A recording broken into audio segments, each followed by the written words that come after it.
Gue bunuh dewek anakmu. Ya tapi kan kalian berdua yang membunuh, bukan cuma suamimu yang bunuh. Anakmu dewek. Badul kayak bunuh bang. Assalamualaikum warahmatullahi wabarakatuh. Alhamdulillah wassalatu wassalamu rasulillah. Ya, selamat datang kembali di channel Dodi Sepriadi. Seperti biasa di channel ini aku akan membahas hal-hal unik, menarik, bahkan menyeramkan. Namun sebelum kita mulai videonya, silahkan klik tombol subscribe di bawah dan klik juga loncengnya sebagai notifikasi agar ketika saya mengupload video terbaru kalian mendapatkan pemberitahuan.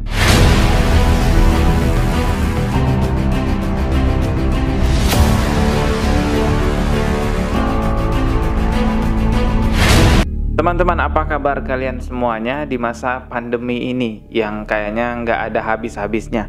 Ya, semoga Allah Subhanahu wa Ta'ala memberikan kita kekuatan untuk menghadapi semua ujian-ujian yang ada saat ini. Kali ini aku akan kembali lagi memberikan kepada kalian sebuah informasi yang aneh dan juga bisa dikatakan menyeramkan. Insya Allah kita akan berusaha memetik pelajaran dari kejadian-kejadian yang akan saya ceritakan ini. Perlu diketahui bahwa hal yang saya sampaikan ini bukan cerita dongeng, tetapi memang kenyataan yang sudah terjadi di sebuah tempat yang tidak akan saya sebutkan namanya, dan orang-orangnya yang ada di dalam cerita ini pun saya tidak akan juga menyebutkan namanya ya, karena satu dan lain hal yang tentunya ya lebih baik untuk tidak disebutkan. Walaupun sebenarnya media berita online sudah banyak sekali juga memberitakan mengenai hal ini. Salah satu berita online yang cukup populer yaitu liputan6.com juga sudah memberitakan mengenai hal ini, dan di situ juga ada namanya, daerahnya di mana. Teman-teman bisa lihat di berita online aja ya, media berita online aja ya kalau teman-teman mau lihat lebih lengkapnya. Ya, kalau saya di sini lebih memilih tidak menyebutkan nama daerah dan nama orang-orangnya. Oke, baiklah, langsung aja kita masuk ke pembahasannya guys ya. Seorang ayah yang menyumpal mulut anaknya yang berusia 3 tahun dengan Al-Quran lalu berujung tewas anak tersebut. Tidak hanya sekedar menyumpal mulutnya, tetapi juga membakar Al-Quran yang sudah ada di dalam mulut anak tersebut. Jadi terlebih dahulu Al-Qurannya disobek-sobek lalu disumpal ke dalam mulut anak itu yang berusia 3 tahun dan dibakar. Yang membakar itu adalah ayahnya sendiri. Dan teman-teman pasti penasaran, apa sebenarnya penyebabnya ayahnya melakukan hal ini hingga akhirnya berujung tewas anak yang berusia 3 tahun itu. Wow, ini aku nggak sanggup jelasin guys, karena memang benar-benar ya parah banget sih dan juga sadis banget. Jadi aku bacain aja teksnya guys ya. Adapun alasan pelaku karena ingin menyembuhkan penyakit istrinya yang disebut tengah kerasukan makhluk halus. Ya, kata warga sekitar, makhluk halus yang merasuki istrinya adalah kuntilanak. Anaknya itu dijadikan tumbal agar roh halus tadi pindah ke tubuh anaknya lalu pergi dari rumahnya. Astagfirullahaladzim. Jadi karena istrinya diganggu setan, lalu suaminya ini menyumpal mulut anaknya yang berusia 3 tahun dengan Al-Quran lalu dibakar di mulutnya. Dan akhirnya anak ini pun berujung tewas. Itulah alasannya guys. Ini nggak masuk akal banget guys ya. Tapi ini fakta yang benar-benar sudah terjadi dan ya banyak diberitakan di media online. Dan tentunya ayah dan ibu ini dibawa oleh pihak kepolisian setempat untuk diinterogasi. Dan ketika diinterogasi di kantor polisi, barulah ibunya sadar bahwa ayahnya itu telah membunuh anaknya sendiri. Oke teman-teman, bisa perhatikan di layar itu sudah ada videonya guys ya. Nah di situ udah terlihat ada seorang ibu-ibu dan bapak-bapak gitu guys ya. Ibu-ibunya sedang berbaring gitu di lantai karena memang histeris, shock gitu mengetahui bahwa anaknya telah meninggal dunia dan dibunuh oleh ayahnya sendiri. Dan ini adalah di salah satu kantor polisi ketika mereka sedang diinterogasi. Langsung aja kita putarkan videonya. 1, 2, 3. Kenapa baru sekarang baru sadar? Kamu waktu membunuh itu gak sadar?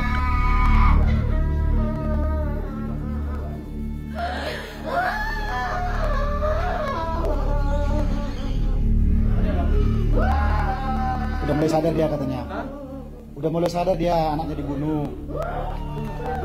Hah? Nah sekarang dia menyalahkan suaminya karena membunuh anaknya itu. Anakmu bang. Padahal gak eneng lo bang. Padahal gak eneng bang. Sadar. La ilaha illallah Muhammadur Rasulullah. Allahu Akbar. Allah Akbar. Baru nyesel sekarang ya Allah. Anaknya sudah meninggal, ini mau gimana lagi?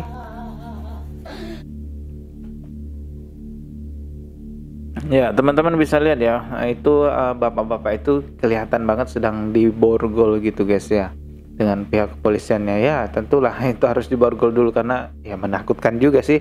Kita lanjutkan lagi videonya.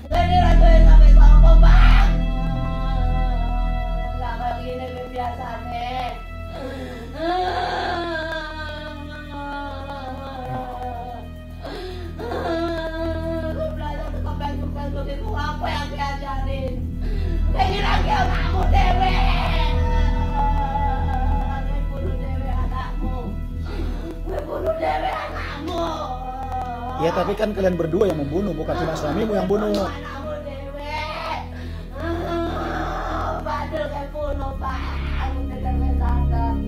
Astagfirullahaladzim.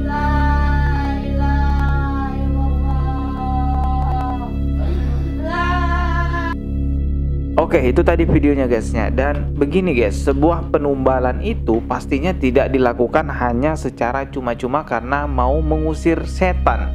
Ya, penumbalan biasanya dilakukan karena memang sudah ada perjanjian sebelumnya antara pihak yang memberi tumbal dan yang menerima tumbal, yaitu jin. Tapi dalam hal ini saya tidak menemukan informasi bahwa bapak-bapak dan ibu-ibu yang tadi kita lihat videonya itu melakukan ritual ataupun melakukan pesugihan. Tapi apapun itu, dalam kejadian ini setan sudah berhasil menjalankan tugasnya, yaitu menghancurkan keluarga tersebut. Karena memang setan, jin, dan iblis diciptakan memang untuk menghancurkan kita, memberikan rasa was-was, menakut-nakuti kita sebagai manusia. Dan kita sebagai manusia yang lemah dan penuh kekurangan tidak bisa melawan setan secara pribadi.